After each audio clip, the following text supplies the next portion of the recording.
Fala pessoal, tudo bem com vocês? Sejam bem-vindos ao curso Antropometria e Composição Corporal, um curso que eu preparei com muito carinho aqui para você na EducaFit, um curso teórico e prático, ou seja, eu vou passar para você a teoria do que se refere aos aspectos básicos da antropometria e composição corporal e vou também mostrar para você todas essas informações na prática, ou seja, na realidade mesmo, como que é, por exemplo, o aspecto de medir, testar e avaliar para antropometria e composição corporal. Se você não me conhece ainda, muito prazer, eu sou o professor Moacir, eu sou graduado em Educação Física, sou especialista em Fisiologia do Exercício, Nutrição Esportiva, Treinamento Desportivo, também sou especialista em Medicina do Esporte e em Educação à Distância, Gestão e Tutoria, ou seja, eu tenho 5 especializações na área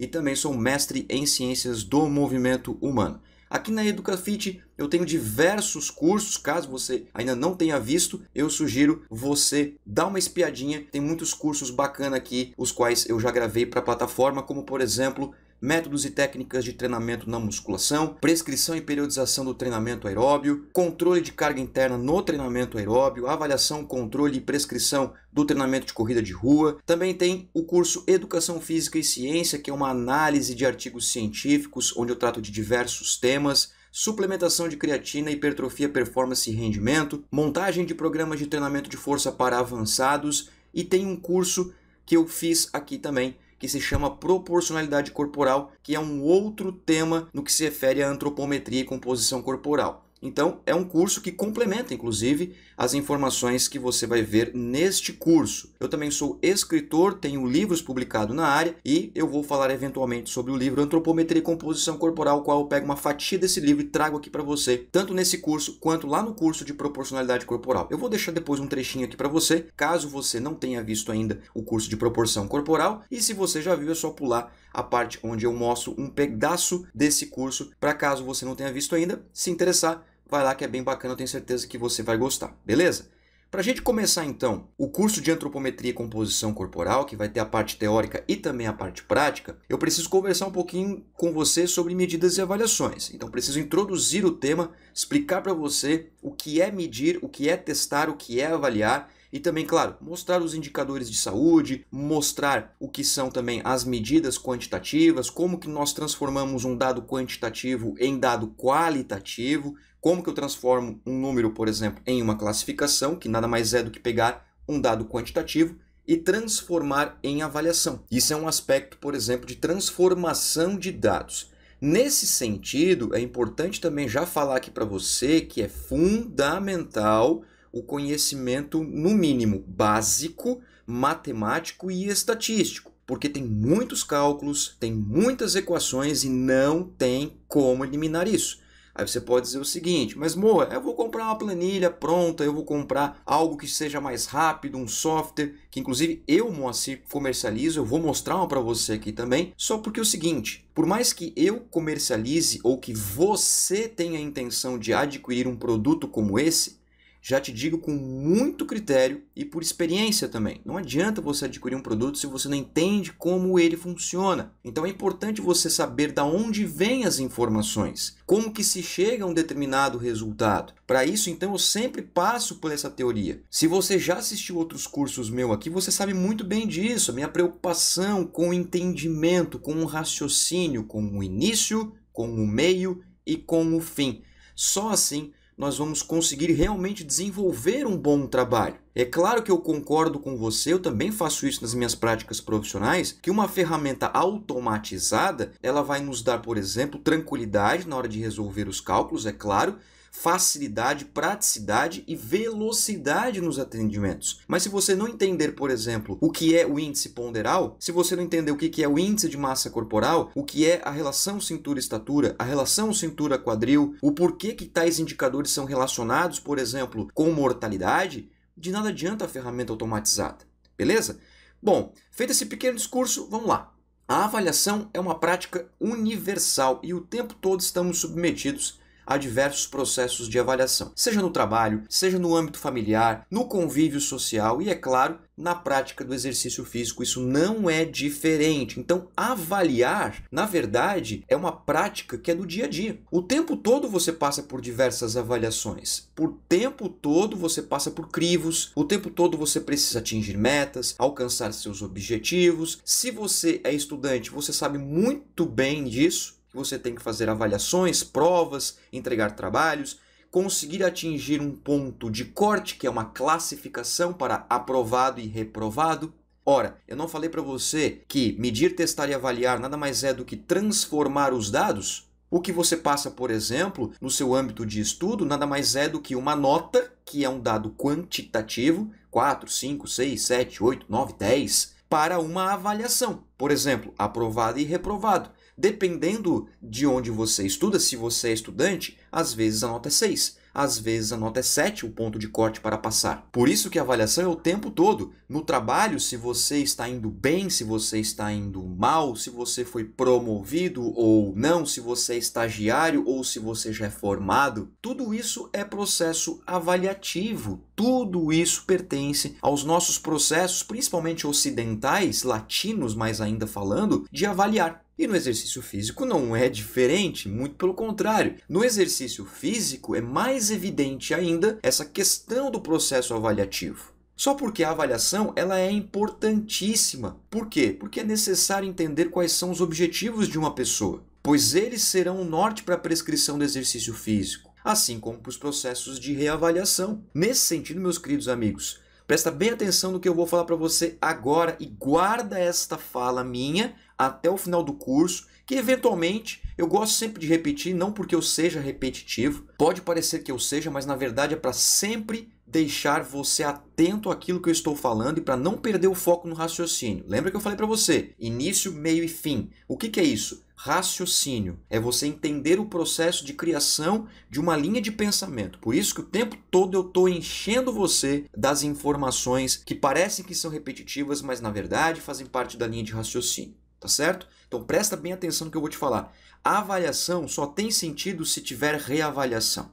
Quer ver um exemplo clássico, básico, que você vai entender ao longo desse curso? É o seguinte, você fez uma avaliação antropométrica numa pessoa que tem, por exemplo, a identificação do percentual de gordura por meio de dobras cutâneas, que é o que você vai ver aqui. Uma das possibilidades de se ter o percentual de gordura é por dobras cutâneas. Muito bem. Aí você chegou até o final do processo de avaliação e concluiu que o seu aluno ou a sua aluna tem lá 20% de gordura. Tá, e o que eu faço com essa informação? O que eu vou fazer com esse dado? Esse 20% de gordura, a priori, ele tem pouca utilidade. Eu vou conseguir classificar por sexo e por idade, mas se eu não tiver um objetivo que foi dito pela pessoa, se eu não tiver uma meta a ser cumprida, se eu não tiver um planejamento a ser executado, se eu não tiver na minha mente já os processos de reavaliação, esta avaliação de nada adianta. Sinto lhe informar disso, mas de nada adianta. Vai fazer o quê? Pegar esse 20%, escrever na testa e andar na rua? Olha, eu tenho 20%.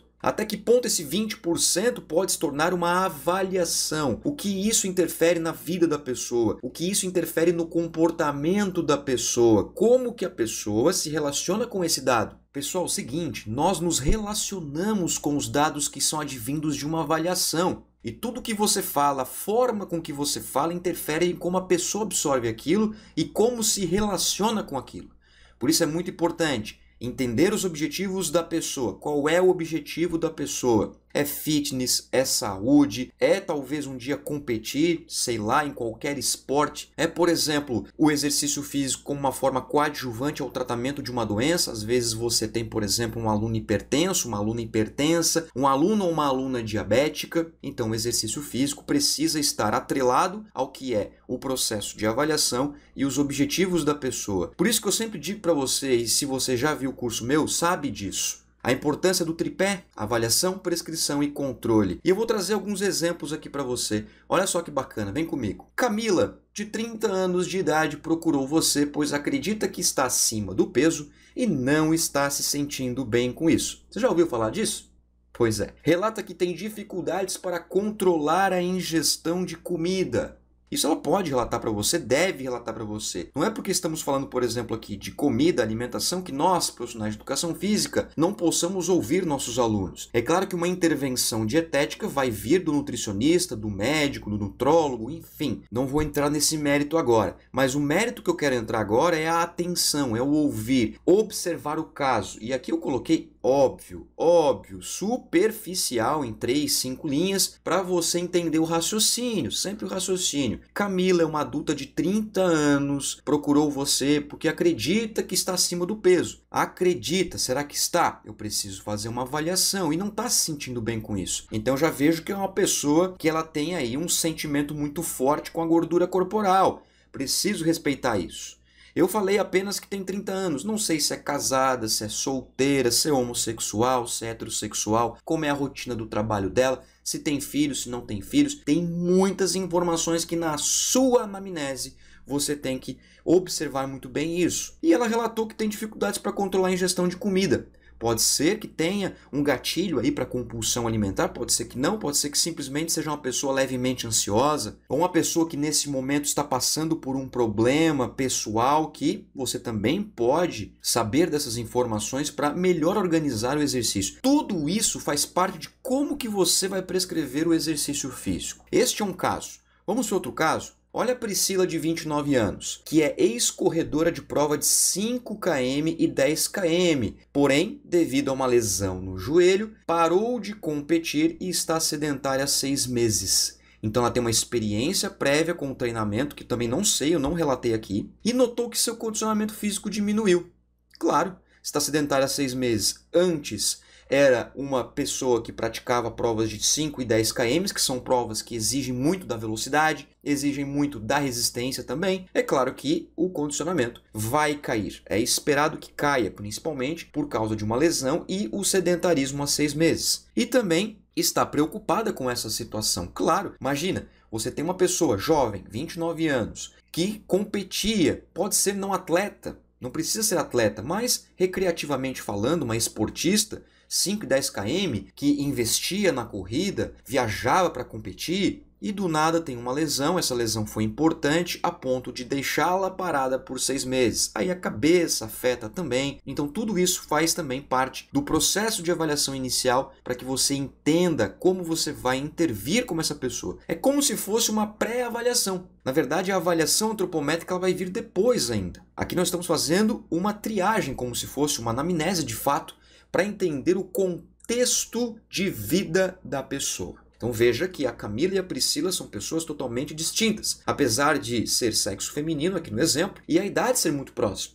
Mas você já vê que os casos são distintos. Vamos seguir? Olha esse caso aqui. Paulo Antunes tem 38 anos e foi atleta de futsal por 20 anos. Desde a sua aposentadoria das quadras, percebeu que perdeu massa muscular e buscou você para ajudá-lo. Bom, aqui a gente pode olhar o seguinte, né? Essa perda de massa muscular ela pode ser tanto pela inexistência da prática esportiva, no caso o futsal, como também pela idade. À medida que nós vamos avançando na idade, nós temos aí a tendência de perda de massa muscular, principalmente se o indivíduo ficar sedentário. E agora então nós temos aí sexo masculino, uma pessoa que já tem uma idade um pouquinho mais avançada comparada às duas meninas anteriores, 38 anos de idade, praticou futsal. Então é uma pessoa aí que gosta muito de velocidade, de agilidade, de movimentos mais explosivos. É uma pessoa tática, porque praticar futsal tem que ser inteligente taticamente falando.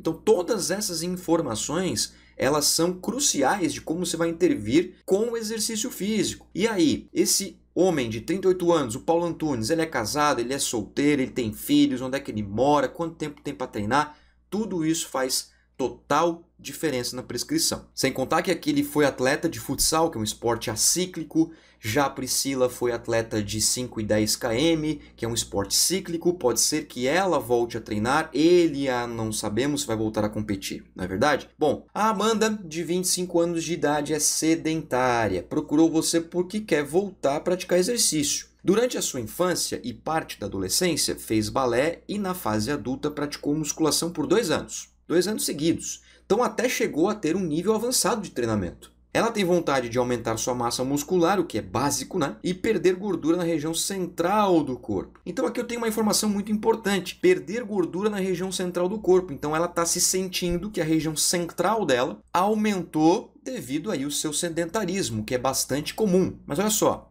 25 anos, muito jovem para ter gordura localizada na região central. Ainda mais que a gente sabe que a região central é extremamente perigosa, porque nós temos ali cintura, nós temos o abdômen, nós temos o quadril, que são pontos anatômicos, são perímetros ou circunferências que podem nos dizer muita coisa em relação a indicadores. Então, é claro que nós precisamos de uma atenção. Mas o bacana aqui, que eu quero chamar a atenção também para você, é que ela praticou um esporte bastante difícil, que é o balé, muito difícil, porque o balé exige força, coordenação, equilíbrio, e também praticou musculação. Então, parece aí, pelo exemplo que eu trago para você, que é uma pessoa que tem um vasto conhecimento motor. Isso pode ser também muito importante na hora de eu prescrever exercício físico. E como é uma pessoa jovem, de 25 anos, o desenvolvimento ou a recuperação dessas potencialidades vão se dar com uma velocidade um pouquinho maior. Atente-se a isso. E é claro que você vai ter que estruturar isso ao passo de o aumento da massa muscular acontecer também concomitantemente à perda de gordura. Tá certo? Vamos a outro exemplo. Ó. O Marcelo, de 57 anos, é dono de uma das maiores empresas da sua cidade. Ele tem hipertensão arterial sistêmica, então é um indivíduo hipertenso e está com obesidade grau 1. Você vai saber o que é essa obesidade grau 1 caso você não saiba. Portanto, seu médico recomendou fortemente a prática de exercícios físicos e a mudanças de hábitos alimentares. Porém, ele disse que tem 30 minutos e 3 vezes na semana para treinar. Sem problemas, Marcelão. Vem com a gente que eu tenho certeza que o treinamento vai ser filé. E já foi ao nutricionista para um planejamento alimentar. Buscou você para ajudá-lo a melhorar sua condição de saúde. Então, olha só. Quem não conhece um indivíduo como esse, ou já não ouviu realmente um indivíduo como esse? Alguém que trabalhou muito na sua vida, conquistou um cargo importante, por exemplo, ou é alguém que seguiu, por exemplo, uma linha familiar e conseguiu com muito esforço, com muito trabalho, chegar aonde chegou. Mas tudo tem consequências. O Marcelo está chegando ali próximo aos 60 anos de idade, tem uma doença importante e também tem outra doença importante. Obesidade é doença. Não se sabe, por exemplo, se uma causou a outra. Se ele tiver um recordatório médico muito bom, a gente até pode conseguir ajudar nisso. Agora, o que eu quero chamar a atenção para você é o seguinte. Como ele é dono de uma empresa, aparentemente é uma pessoa que tem um poder aquisitivo alto. Até porque ele já foi no nutricionista, ele tem um médico dele. Não que, para isso, necessite de um poder aquisitivo alto. Nós temos, por exemplo, o nosso sistema de saúde pública. Nós temos.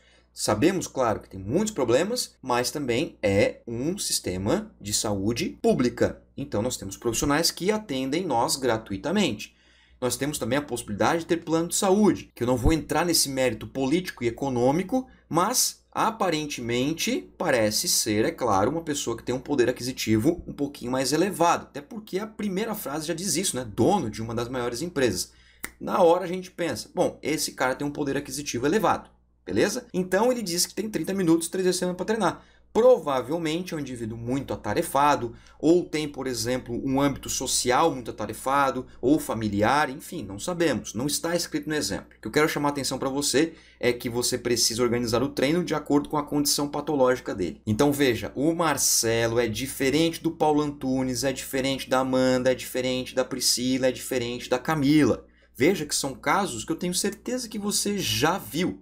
Talvez não tenha trabalhado com esses casos, mas eu tenho certeza que você já viu. Agora, vamos para a Selma, de 71 anos de idade, uma querida idosa, sempre teve uma vida ativa. Porém, nos últimos meses, tem sentido que seu sono não anda muito bom e está com algumas dores, especialmente na região lombar. Hoje ela busca um profissional de educação física para orientar a um programa de exercícios que auxilie nessas questões. E ela relata que gosta de atividades em grupo, atividades coletivas. Olha só, informações valiosíssimas. Primeiro lugar, idosa, 71 anos de idade. Segundo ponto, sempre teve uma vida ativa.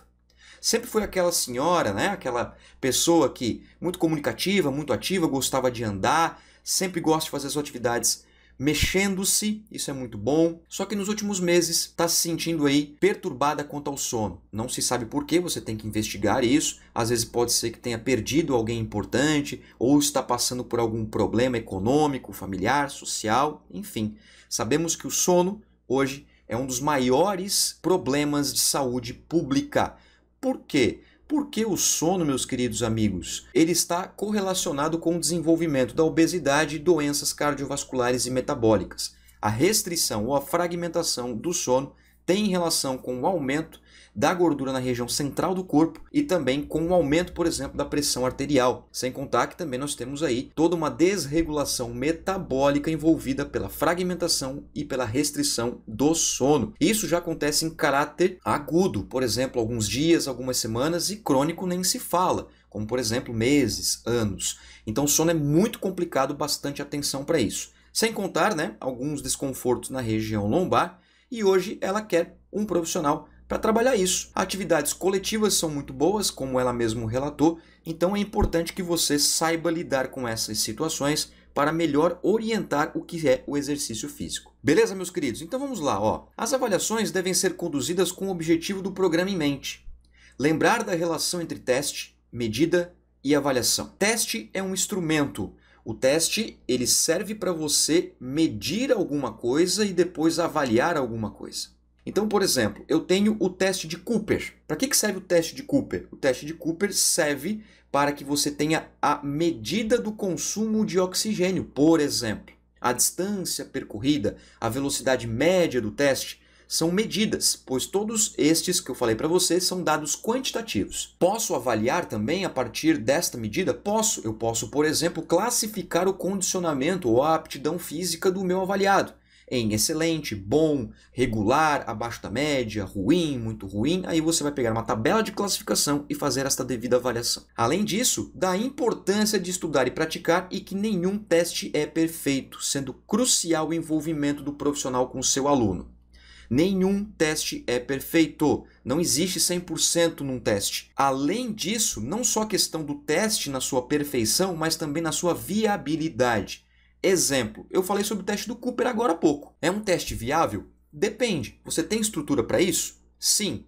O teste de Cooper é um bom parâmetro para identificar o consumo de oxigênio? Sim, então faça. Agora, eu não tenho uma pista de atletismo para fazer o teste do Cooper, mas eu posso fazer numa praça onde eu tenho uma pista, por exemplo? Posso fazer num parque onde tem uma pista? Sim, mas saiba, por exemplo, que você precisa organizar essa avaliação com o seu aluno.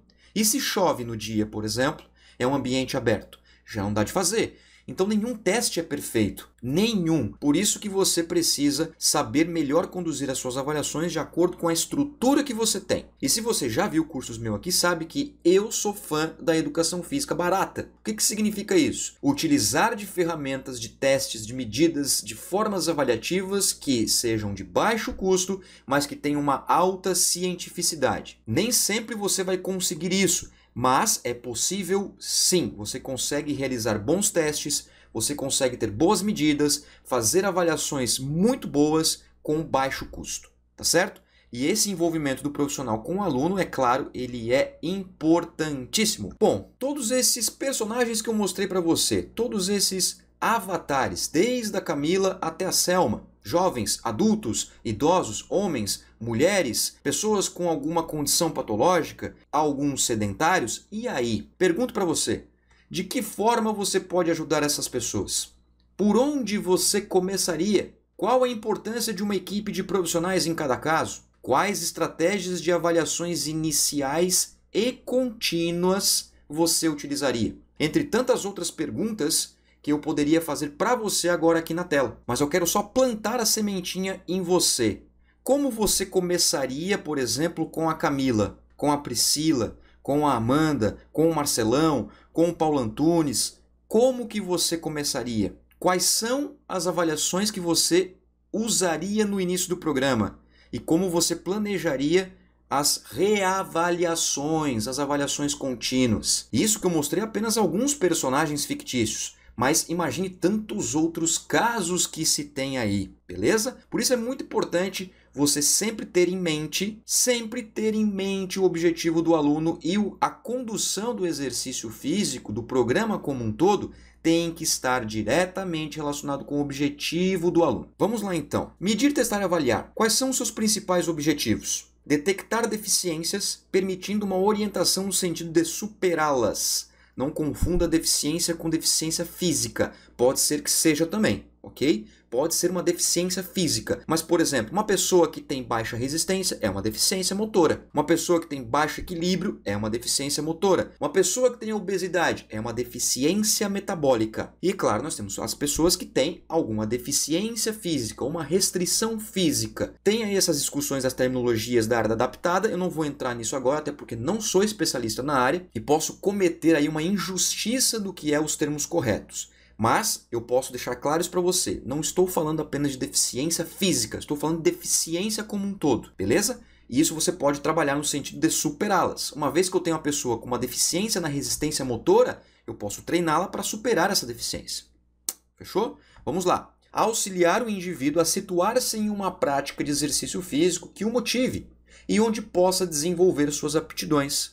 Hoje nós vivemos aí um boom da importância da saúde mental. E é claro que o exercício físico tem que ser a favor da saúde mental do aluno e não contra. Então, a diferença, por exemplo, do atleta e do praticante recreativo é justamente essa. O atleta ele precisa fazer aquilo que tem que ser feito, goste ou não goste. Agora, os recreativos, até que em alguns momentos tem que fazer coisas que não goste. Mas não tem que ser algo extremamente cansativo ou prejudicial. O mais importante é fazer aquilo que gosta. Em alguns momentos, trabalhando sabiamente, aí vem o feeling e a experiência do profissional, fazer as coisas que são necessárias ser feitas para chegar a um determinado objetivo. O atleta não. Ele tem que simplesmente fazer, goste ou não goste. Beleza? Que mais? Acompanhar a evolução das pessoas.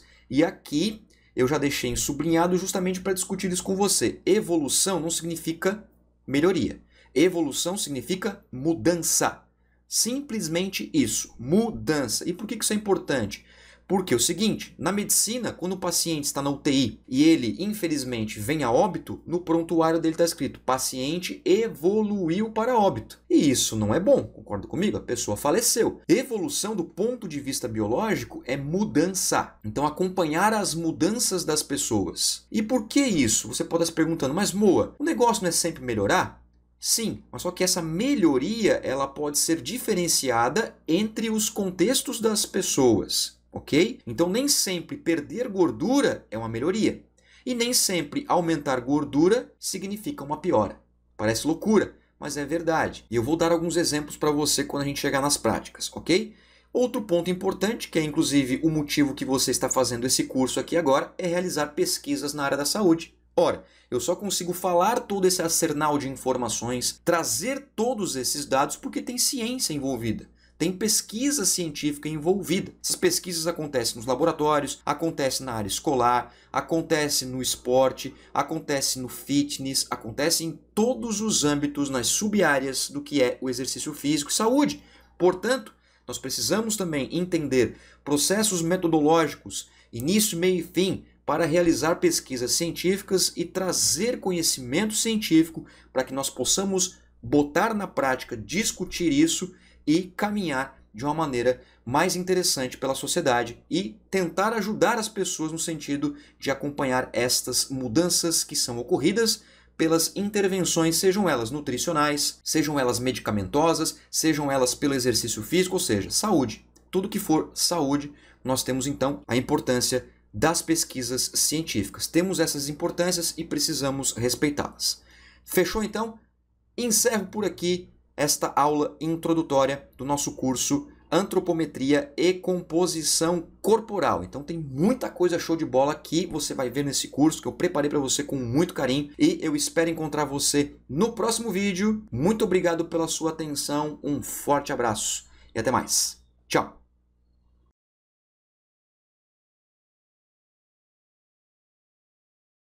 Mas sim de proporcionalidade corporal que vem lá dos estudos da antiga Grécia, podemos colocar isso no nosso âmbito prático, como por exemplo o IMC. O índice de massa corporal nada mais é do que uma proporcionalidade do corpo humano. É o entendimento do peso que o indivíduo tem pela sua estatura. a estatura em função do peso e assim por diante.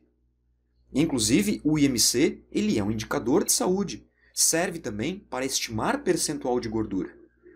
Outra situação que nós encontramos na área da educação física em termos de proporção corporal é o índice de conicidade. Esse índice de conicidade ele também é utilizado como parâmetro de risco cardiovascular, onde o corpo humano se representa numa dimensão de duplo cone. Isso acontece quando existe uma distribuição de gordura na região central do corpo, o que é extremamente perigoso para a saúde.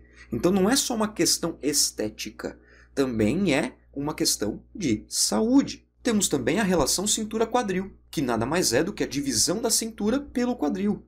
E pegar esse valor encontrado dessa divisão e classificar o risco do aluno de acordo com masculino e feminino, com o sexo da pessoa e a faixa etária. Inclusive, nós temos formas de identificar isso diferente. Quando nós observamos, por exemplo, o feminino, a gordura ela é mais ginoide, que é uma distribuição mais na região do abdômen, na região do quadril e na região das coxas. No caso do homem, a gente tem uma gordura mais ainda na região da cintura e do abdômen. Quer mais exemplos de como é interessante estudar a proporcionalidade corporal e como você pode utilizar isso dentro da prescrição do exercício e no entendimento do ser humano com o seu físico em si? A imagem corporal. Por meio de estudos da imagem corporal, nós podemos relacionar com ansiedade, depressão, distúrbios alimentares, que hoje são bastante comuns, justamente porque há uma insatisfação acentuada com a sua imagem corporal, seja homem, seja mulher, e também há uma busca incessante por um corpo, entre aspas, perfeito. Nós temos hoje, inclusive, estudos mais específicos para o corpo feminino. O masculino também tem, mas o feminino, por exemplo, já a identificação do que nós chamamos de body shape, tipo corporal, em ampulheta, em retângulo, em triângulo invertido, em círculo e em triângulo básico, utilizando inclusive as medidas corporais para identificar esses tipos. As medidas, por exemplo, de ombro, peitoral, cintura e quadril. Por meio dessas proporções, das razões que existem entre estas medidas que eu comentei, é possível identificar em qual body shape, em qual tipo de corpo, uma determinada mulher se encontra. E aí que é interessante de você ter essa ferramenta para que você ensine o seu aluno, a sua aluna neste exemplo, né, a se ver melhor, a se entender, a se identificar. Isso não é ensinado. Portanto, cabe ao profissional de educação física também ter essa ferramenta em mãos para poder usar na sua prescrição do exercício. Você vai entender nesse curso a diferença entre insatisfação com a imagem corporal e distorção com a imagem corporal, por meio de análise simples, mas que poucos profissionais fazem. E hoje é cada vez mais importante fazer essas avaliações, porque elas têm relação com a psicologia, elas têm relação com a nutrição, que são áreas amigas da educação física. Portanto, vem aquele conhecimento interdisciplinar que é fundamental que você tenha, que é fundamental que você trabalhe e ouça os outros profissionais para melhor atender o seu aluno. E por fim, temos também o somatotipo, o qual vou abordar muito aqui nesse curso. Inclusive, vou explicar detalhadamente os 3 componentes do somatotipo, que são eles: a endomorfia, a mesomorfia e a ectomorfia. Você vai entender que somatotipo é algo que é modificável, não é exclusivamente genético, como muitos pensam. Não. Tem um componente genético? Sim, mas não é exclusivo. O somatotipo é perfeitamente modificável.